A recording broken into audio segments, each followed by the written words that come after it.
ধন্যবাদ। বগুড়া হলো উত্তরবঙ্গের কেন্দ্র এবং এই বগুড়ার উপর দিয়ে প্রতিদিন ১৬টা ট্রেন চলাচল করে। এর মধ্যে লোকাল ট্রেনও রয়েছে।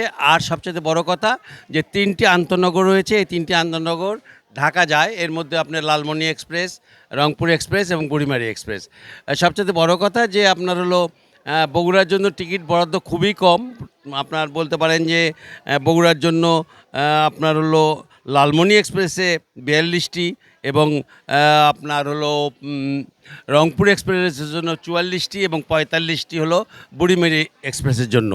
এখানে একটা কথা বলে রাখা দরকার যে আজ থেকে কিন্তু ঈদের অগ্রিম টিকিট বিক্রি শুরু হয়েছে এবং ঈদের অগ্রিম টিকিটে আপনার এখন আমরা এই মুহূর্তে আমাকে স্টেশন মাস্টার যেটা জানালেন যে তারা বলতে পারবেন না যে অনলাইনে কী পরিমাণ টিকিট অলরেডি বিক্রি হয়ে গেছে। তবে বেশিরভাগ ক্ষেত্রেই দেখা যায় যে অনলাইনে টিকিট বিক্রি হয়ে যাওয়ার জন্য টিকিট পান না মানুষ, কারণ এত দ্রুত অনলাইনগুলো টিকিটগুলো শেষ হয়ে যায় যে তারা যাওয়ার টিকিট আর পান না।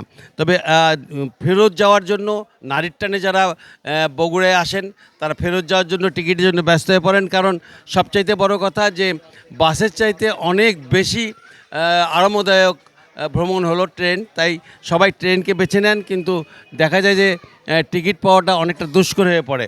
তারপরেও মানুষ আপনার চেষ্টা করেন কিন্তু যে ট্রেনের টিকিট পাওয়ার জন্য। আর বাসের টিকিট মোটামুটিভাবে ওই একই রকমভাবে বাসের টিকিট বিক্রি হয়ে যায়। তবে ট্রেনের টিকিট যেভাবে বিক্রি হয় বাসের টিকিট তো আপনার ওইভাবে বিক্রি হয় না। কিছু কিছু বাস আছে যারা টিকিট বিক্রি করেন, আর ট্রেনের টিকিটটা আপনার অনেক আগেই শেষ হয়ে যায়।